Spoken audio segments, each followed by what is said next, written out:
O nosso DNA ele tem o seu formato lá de fitas, onde nesse DNA a gente tem os nossos genes. Cada gene vai ser responsável pela produção de uma proteína. Esse DNA ele meio que se transforma, ele meio que é transcrito para um formato chamado RNA mensageiro, que vai meio que formar códigos para dar uma mensagem para a célula de como é que a proteína tem que ser formada. Então lá, o DNA, lá, os genes, vão se transformar ali em RNAs, ocorre o processo de transcrição, que vão ser traduzidos ali em organizações proteicas. Essas proteínas podem ser as nossas fibras musculares, podem ser as nossas enzimas, podem ser os nossos hormônios, podem ser os nossos neurônios. Então, nós temos diversas proteínas no nosso corpo, bilhões, né? E a essência do processo está no nosso código genético. A questão é que quando eu faço exercício, várias sinalizações vão mudar esse padrão de expressão do nosso código genético. E quais são as mudanças que acontecem lá dentro da nossa célula?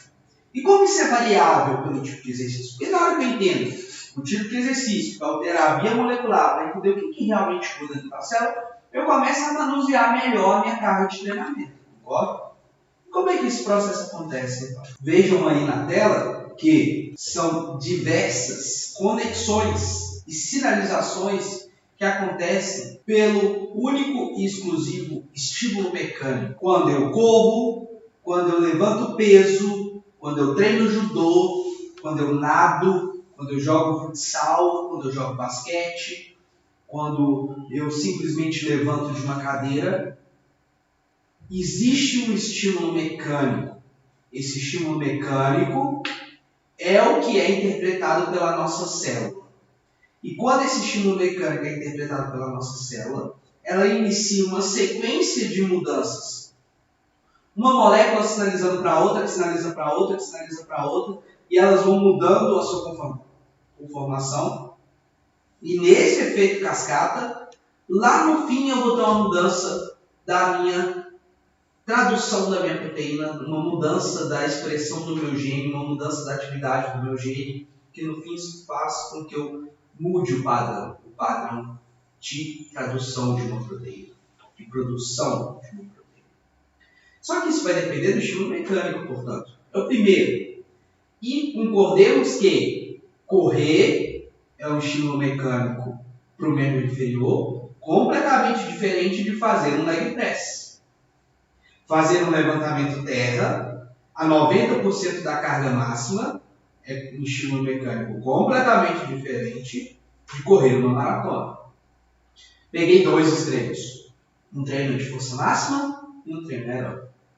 A questão é que, quando eu caminho para um treino aeróbico, sinalizações como redução da pressão de oxigênio no tecido local, como aumento da necessidade de taxa de produção de ATP, como alteração do estilo do equilíbrio redox do corpo, ou seja, do equilíbrio oxidativo, porque quando eu faço exercício aeróbico eu produzo espécies reativas de oxigênio, por causa lá do metabolismo oxidativo, né, que na cadeia lá precisa utilizar o oxigênio para produzir ATP.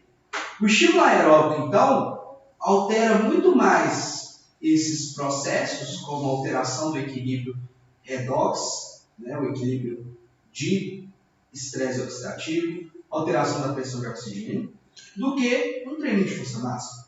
E por causa dessas características da relação de estímulo mecânico e alterações metabólicas e perturbações ali dentro da célula, alguns sensores na célula começam a ser ativados, como, por exemplo, esse sensor chamado AMPK. Quando esse sensor é ativado por essa perturbação metabólica, começa a alterar algumas proteínas lá dentro da minha célula, como a PGC1-alfa. Essa proteína ela vai ter uma função importantíssima de ir lá no meu gene, né, de ir lá na minha produção de mitocôndria, e alterar essa produção de mitocôndria, aumentando a minha produção de mitocôndria, melhorando as enzimas do metabolismo oxidativo. E o que eu vejo no fim? Uma melhora da capacidade aeróbica. Por quê? Porque eu treinei de uma maneira específica que hiperestimulou uma via que adapta para aquela capacidade. Está aí o princípio da especificidade. Então, a primeira coisa que faz um atleta ser completamente diferente do indivíduo fisicamente ativo é que ele fica repetidamente estimulando uma via molecular, uma via metabólica, que a grande maioria dos indivíduos não consegue, porque ele fica um tempo de exposição muito maior. Mas, será que só isso responde o que torna um atleta fisiologicamente diferente? Vamos pensar em força. Quando eu faço um treino de força, e quanto mais para a direita dessa tela eu vou, quanto maior é a minha carga de treino de força, mais estímulo mecânico de necessidade de contração, de necessidade de interação actina-miosina, de função contrátil, de estimulação do meu sistema nervoso central para fazer mais ponte cruzada pela unidade motora, maior é esse estímulo mecânico, o que faz com que o meu músculo tenha que liberar muito cálcio, porque o cálcio ele é responsável por ativar aí a conexão entre actina e miosina, né? Por mudar o padrão lá da troponina e da tropomiosina. Estou pegando pesado em biologia molecular, mas eu preciso explicar a essência para vocês. E quando eu altero o cálcio com a gordurina, que é um outro sensor. Quando eu altero a sensação mecânica e uma perturbação na célula de sensação mecânica, eu altero proteínas, sensores como o FAK, o FAK, e elas vão alterar lá dentro da minha célula uma proteína chamada mTOR. E essa mTOR vai alterar a síntese proteica, síntese de miofibrilas. E dessa forma, no longo prazo, eu começo a ter hipertrofia muscular, aumento da área de secção transversa. Por quê? Porque teve toda uma via de sinalização hiperpotencializando isso. Aqui, dentro dessa ideia de via, conseguimos até entender por que o treinamento com corrente, em alguns momentos, gera efeitos deletérios de performance. Porque eu quero treinar muito aeróbico e muita força, com vias completamente diferentes e vias que muitas vezes disputam entre si.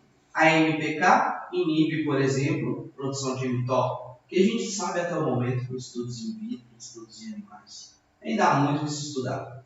Mas com certeza essas vias moleculares competem entre si, interagem entre si, e faz com que a gente tenha uma necessidade muito grande de equilibrar bem o treinamento dos nossos atletas. Mas o que eu quero trazer hoje, o objetivo de trazer essa imagem aqui, foi no seguinte sentido. Para cada pontinho desse aqui, liberação de cálcio, redução da pressão de oxigênio, ativação da MPK, ativação da mTOR, mudança do padrão de sinalização proteica. Para cada pontinho desse, existe algum gene que regula isso. Existe alguma parte do nosso código genético que regula isso. E eu posso ter alterações. E aí ter um indivíduo que tem uma via dessa extremamente mais potente, extremamente mais veloz, extremamente mais potencializado. Talvez seja isso que explique o que torna um atleta fisiologicamente diferente. E acabou a palestra de hoje? Não. Há muito mais o que se discutir. Por exemplo, nessa questão, a proteína mTOR condicionada, ela age sobre um efeito cascata, fosforilando, alterando ali a resposta dos fosfatos nos seus principais alvos, como proteínas como essa P70S6K, inibindo a ação de outras proteínas, como a 4-EBP1, lá dentro da célula. E aí você aumenta a síntese de proteína. Eu posso ter alterações de genes que modulam a produção de cada uma dessas proteínas. Então, por que alguns atletas são muito diferentes da grande média, da grande maioria dos indivíduos? Porque um atleta olímpico, tipo Phelps, tipo Bolt, consegue ter performances tão acima até de outros atletas olímpicos. O que explica isso? A ideia, então, aqui hoje é discutir um pouquinho sobre genética. sobre um pouquinho do código genético por trás e da relação disso. E aí, a gente precisa entender que o nosso código genético ele tem uma organização, né? O nosso DNA ele tem uma organização, os nossos genes têm uma organização. E eu posso ter polimorfismos de alguns genes. É quando um gene tem uma mudança ali do sequenciamento de bases e que ele passa a expressar ali uma proteína de uma maneira diferente da grande maioria da população que tem aquele mesmo gene. É um pouco da ideia de mutação, mas isso acontece em uma frequência maior do que 1% da população. Então, o polimorfismo vai no sentido quando aquela atividade daquele gene, a proteína que é produzida por aquele gene, existe alguma mudança ali na troca de sequenciamento do gene. É o mesmo gene, mas alguma mudança no sequenciamento daquele gene faz com que ele produza uma proteína de uma maneira diferente que a grande maioria da população produz. E aí, começou-se a estudar no esporte os genes que são as regiões do nosso código genético que contém informação para a produção das nossas proteínas. Então, começou-se a estudar os genes e a sua relação com o desempenho dos atletas, né? E à medida que o ano foi passando, foi se descobrindo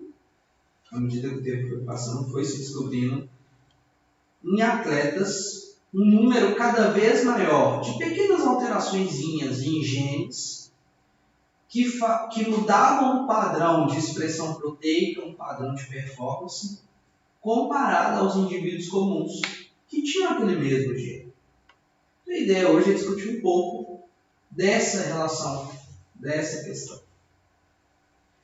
Mas apesar de ser um pouco óbvio, né, que a genética tem um papel na performance humana dos atletas, né, existe ainda poucas evidências que suportam que todos os atletas têm variantes, alterações genéticas comuns, em que um grande gene tem todo um efeito controlador que faz um atleta sair do padrão.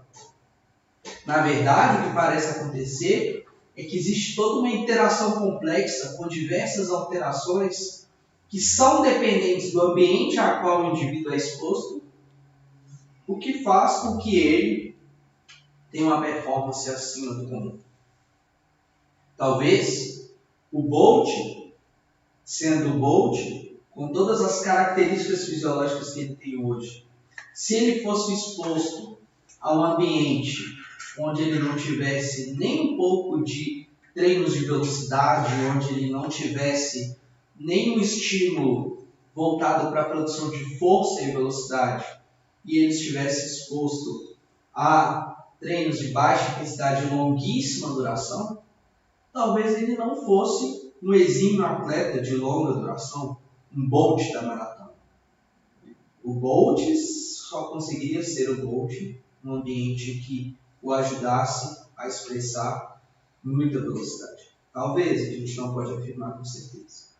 Então a ideia de entender quais são as alterações ali por trás da grande maioria dos atletas relacionados a essa questão da genética é talvez entender as diferentes manifestações do esporte. E vocês vão entender onde eu quero chegar ao final da aula de hoje com o meu raciocínio. Mas fato é, a genética não explica tudo e não explica todas as manifestações do esporte e todos os grandes outliers do esporte. Nesse caso, quando a gente fala de outlier, geralmente a gente lembra dos campeões olímpicos.